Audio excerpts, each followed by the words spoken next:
Deputi Gubernur BI menyatakan dia kaget ekspor naik, tapi tidak ada dolar. Justru saya kaget, Deputi Gubernur Bank Indonesia kaget.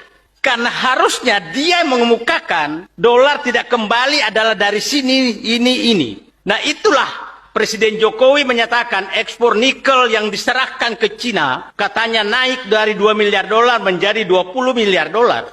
Tapi nggak ada yang kembali.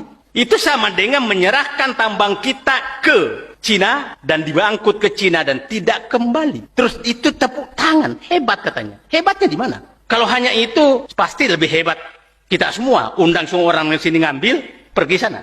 Nah ini semua menurut saya otak saya nggak pernah masuk akal saya. Bayangkan Deputi Gubernur Bank Indonesia, Bapak dan Ibu tahu gaji Deputi Gubernur Bank Indonesia kira-kira dengan fasilitas yang terima itu 500 juta per bulan. Hanya menghasilkan kaget.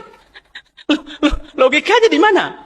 Tapi saya paham, pasti dia tidak berani mengemukakan kemana uang nikel dan siapa di balik ekspor nikel, kemana uang batu bara dan siapa di balik ekspor batu bara, kemana uang CPO dan siapa di balik ekspor CPO. Kalau kita meninggalkan pemimpin-pemimpin yang tidak bernyali, maka bangsa ini akan habis dijual. Maka saya katakan, negara ini hanya bisa diselamatkan kalau pergantian rezim dari mental kacung kepada orang-orang yang bernyali.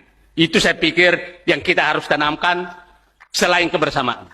Saatnya mental kacung menyerahkan kekuasaan ini untuk menyelamatkan negeri ini kepada manusia-manusia bernyali yang berhasil, yang punya semangat dan tidak takut menghadapi para cukong-cukong kekuasaan yang membungkus diri sebagai mentor pada politisi-politisi tertentu. Itu saya pikir yang perlu kita rumuskan nanti malam, karena saya harus pergi, bahwa saya katakan bangsa ini hanya bisa diselamatkan apabila terjadi pergantian rezim.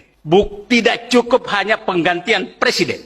Kalau hanya penggantian presiden, rezimnya masih sama, maka 10 hal yang sama saya katakan tadi itu akan berlanjut dan makin dalam.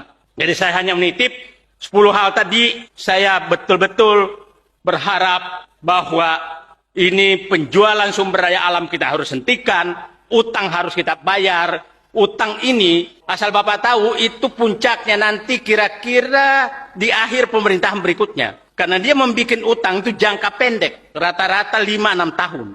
Dan bunganya sangat tinggi. Sangat tinggi, itu sekitar sekarang 6,2%. Pembayaran pokok utang kita sekarang sekitar 450 triliun bunga saja, 450 triliun. Ditambah pokok kira-kira 500 triliun, jadi 950 triliun hanya bayar utang.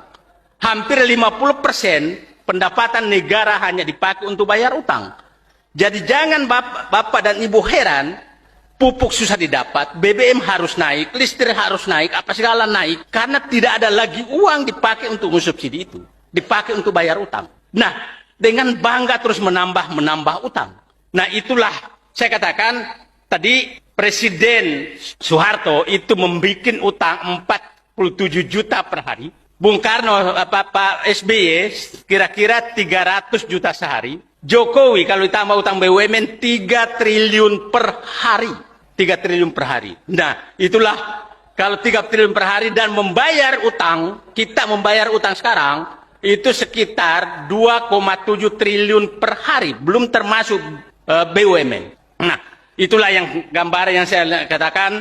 Saya titip bangsa ini, Pak, semua bangsa ini berat. Dan kalau ada anak bangsa yang masih berani menjadi presiden dan wakil presiden, mengambil tanggung jawab ini, insya Allah amalnya lebih banyak daripada orang yang sedang membuat masalah 10 warisan yang akan ditinggalkan. Sekali lagi 10 warisan. Kalau Nabi Musa dapat 10 firman Allah untuk menghadapi Fir'aun, maka saya tidak tahu namanya orang yang meninggalkan warisan 10 yang berat, kita berikan nama apa. Terima kasih. Wabillahi taufiq wal hidayah. Wassalamualaikum warahmatullahi wabarakatuh.